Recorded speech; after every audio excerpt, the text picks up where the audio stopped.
ಮೊನ್ನೆ 6ನೇ ತಾರೀಕು ಮಾನ್ಯ ಸುಪ್ರೀಂ ಕೋರ್ಟ್ನ ಒಂದು ಆವರಣದಲ್ಲಿ, ಸುಪ್ರೀಂ ಕೋರ್ಟ್ನ ಒಂದು ತೆರೆದ ನ್ಯಾಯಾಲಯದಲ್ಲಿ ಏನು ಈ ರಾಕೇಶ್ ಕುಮಾರ್ ಅನ್ನೋರ್ತಕ್ಕಂಥ ಸೀನಿಯರ್ ಅಡ್ವೊಕೇಟ್ ಆಗಿರ್ತಕ್ಕಂಥ ಇವರು ಏನು ನಮ್ಮ DR ಗವಾಯಿ ಸಾಹೇಬರು, ಮಾನ್ಯ ಸುಪ್ರೀಂ ಕೋರ್ಟ್ ನ್ಯಾಯಾಧೀಶ ಆಗಿರ್ತಕ್ಕಂಥ ಗವಾಯಿ ಸಾಹೇಬರಿಗೆ ಏನು ಶೂ ಎಸೆಯುವ ಮುಖಾಂತರ ಅವಮಾನವನ್ನು ಎಸಗಿಸಿದ್ದಾರೆ.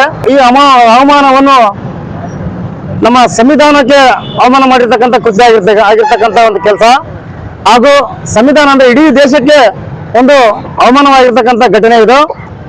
ಆದ್ದರಿಂದ ಇವತ್ತಿನ ದಿನಮಾನದಲ್ಲಿ ದಲಿತರು ಯಾವುದೇ ಒಂದು ಉನ್ನತ ಹುದ್ದೆಯಲ್ಲಿದ್ದರೂ ಕೂಡ ಇವತ್ತು ಮನವಾದಿ ಮನಸ್ಸು ಹೊಂದಿರತಕ್ಕಂಥ ಏನು ರಾಕೇಶ್ ಕುಮಾರ್ನಂತ ಈಗಿನ ಮನಸ್ಥಿತಿ ಹೊಂದಿರತಕ್ಕಂಥ ಕಿಡಿಗೇಡಿಗಳು ಇವತ್ತು ಈ ಸಂವಿಧಾನಕ್ಕಾಗಲಿ ಈ ನ್ಯಾಯಾಲಯಕ್ಕಾಗಲಿ ಗೌರವ ಕೊಡದೇ ಇರೋದು ಬಹಳ ದುರಂತಕರ ವಿಷಯ. ಆದ್ದರಿಂದ ನಾವು ಇವತ್ತು ಮಾನ್ಯ ಜಿಲ್ಲಾಧಿಕಾರಿಗಳಿಗೆ ನಾವು ಒಂದು ನಮ್ಮ ಜಿಲ್ಲಾ ಪ್ರಜಾ ಪರಿವರ್ತನೆ ವೇದಿಕೆಯಿಂದ ನಾವೊಂದು ಮೆಮೊಂಡಮ್ ಕೊಡಕ್ಕೆ ಬಂದಿದ್ದೀವಿ. ಅವ್ರಿಗೆ ಈಗಲೇ ಅವ್ರನ್ನ ಒಂದು ಅವಮಾನ ಪಡಿಸಿರ್ತಕ್ಕಂಥ ರಾಕೇಶ್ ಕುಮಾರ್ನ ಅವ್ರನ್ನ ಈ ಕೂಡಲೇ ಅವ್ರನ್ನ ನಮ್ಮ ದೇಶದಿಂದ ಗಡಿಪಾರು ಮಾಡಬೇಕು.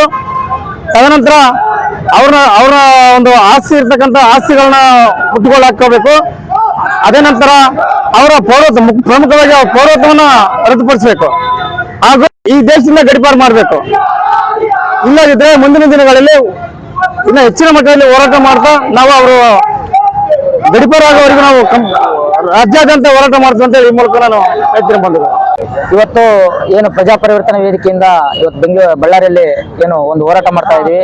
ಈಗಾಗಲೇ 6ನೇ ತಾರೀಕು ರಾಕೇಶ್ ಕಿಶೋರ್ ಅನ್ನೋ ಮನುವಾದಿ ಏನು ಜಸ್ಟಿಸ್ ನಮ್ಮ ಸುಪ್ರೀಂ ಕೋರ್ಟ್ನ ಜಡ್ಜ್ ಆಗಿರುವಂತ DR ಗವಾಯಿ ಅವರಿಗೆ ಶೂ ಎಸೆಯೋದನ್ನು ನಾವು ಇಡೀ ದೇಶ ತಲೆ ತಗ್ಗಿಸಬೇಕಾಗಿದೆ. ಇವತ್ತು ಸುಪ್ರೀಂ ಕೋರ್ಟ್ ಅಂದ್ರೆ ಸಂವಿಧಾನ ಅಂದ್ರೆ ಸುಪ್ರೀಂ ಕೋರ್ಟ್. ಇಂಥ ಒಂದು ಇಡೀ ದೇಶಕ್ಕೆ ನ್ಯಾಯವನ್ನು ಕೊಡುವಂತ ಸುಪ್ರೀಂ ಕೋರ್ಟ್ನ ಒಂದು ನ್ಯಾಯಾಧೀಶರಿಗೆ ಇವರು ಶೂ ಎಸೆತಾರೆ ಅಂದ್ರೆ ಇವರ ಮನಸ್ಥಿತಿ ಯಾವ ರೀತಿಯಾಗಿದೆ ಅಂತೇಳಿ ಇಡೀ ದೇಶದ ಜನ ಇವತ್ತು ಅರ್ಥ ಮಾಡ್ಕೊಳ್ಬೇಕಾಗಿದೆ. ಈ ಮನುವಾದಿಗಳು ಯಾರು ನಮ್ಮ ದಲಿತರು ಉನ್ನತ ಹುದ್ದೆಗೆ ಹೋದ್ರೆ ಇವ್ರಿಗೆಲ್ಲರಿಗೂ ಕೂಡ ಸಹಿಸ್ಕೊಳಕ್ ಆಗಲ್ಲ. ಇಂಥ ನಿಟ್ಟಿನಲ್ಲಿ ನಾವೆಲ್ಲ ಏನು ನಾವು ಪ್ರಗತಿಪರರಿದ್ದೀವಿ, ನಾವೆಲ್ಲ ಹಿಂದುಳಿದರಿದ್ದೀವಿ, ಇದ್ರೆಲ್ಲ ಕೂಡ ನಾವು ಆಲೋಚನೆ ಮಾಡ್ಬೇಕಾಗ್ತದೆ. ಇಂಥವ್ರಿಗೆ ತಕ್ಕ ಶಿಕ್ಷೆ ಕೊಡ್ಬೇಕಾಗ್ತದೆ. ಅವ್ರನ್ನು ಇವತ್ತು ಗಡಿಪಾರು ಮಾಡ್ಬೇಕಾಗ್ತದೆ. ಇವತ್ತು ಕೂಡ ಆ ವ್ಯಕ್ತಿನ ಬಂಧಿಸಿಲ್ಲ, ಅವನಿಗೆ ಏನಾರ ಮಾನ ಮರ್ಯಾದೆ ಇದೆಯಾ? ಇವತ್ತು ಸುಪ್ರೀಂ ಕೋರ್ಟ್ ಜಡ್ಜ್ನೇ ಇವತ್ತು ಶೂ ಎಸಿತಾರೆ ಅಂದ್ರೆ ಅವ್ರ ಮೇಲೆ ಇವ್ರಿಗೆ ಏನನ್ನ ಒಂದು ಸೀನಿಯರ್ ಅಡ್ವೊಕೇಟ್ ಆಗಿ ಒಂದು ನ್ಯಾಯ ಕೊಡಿಸೋ ನಿಟ್ಟಿನಲ್ಲಿ ಅವ್ನು ಕೆಲಸ ಮಾಡ್ಬೇಕು. ಅವನು ಇಂಥ ಒಂದು ಕೊಳಕು ಮನಸ್ಸನ್ನು ಹೊಂದಿದ್ದಾನಂದ್ರೆ ಇದು ಯಾವ ಮಟ್ಟಕ್ಕೆ ಈ ಒಂದು ದೇಶದಲ್ಲಿ ಯಾವ ರೀತಿಯಾಗಿ ಈ ಒಂದು ಜಾತಿ ಪದ್ಧತಿಯನ್ನು ಅಂಟಿಕೊಂಡಿದೆ ಅಂತ ನಾವೆಲ್ಲರೂ ಕೂಡ ಇವತ್ತು ಆಲೋಚನೆ ಮಾಡ್ಬೇಕಾಗ್ತದೆ.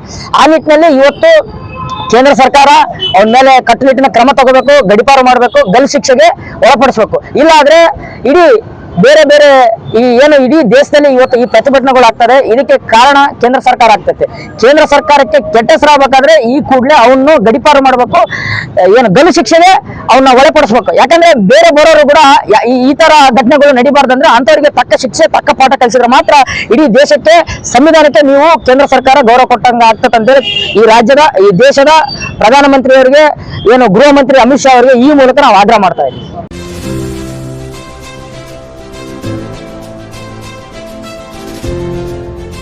ಇದು ಸೂರ್ಯ ನ್ಯೂಸ್ ಕನ್ನಡ.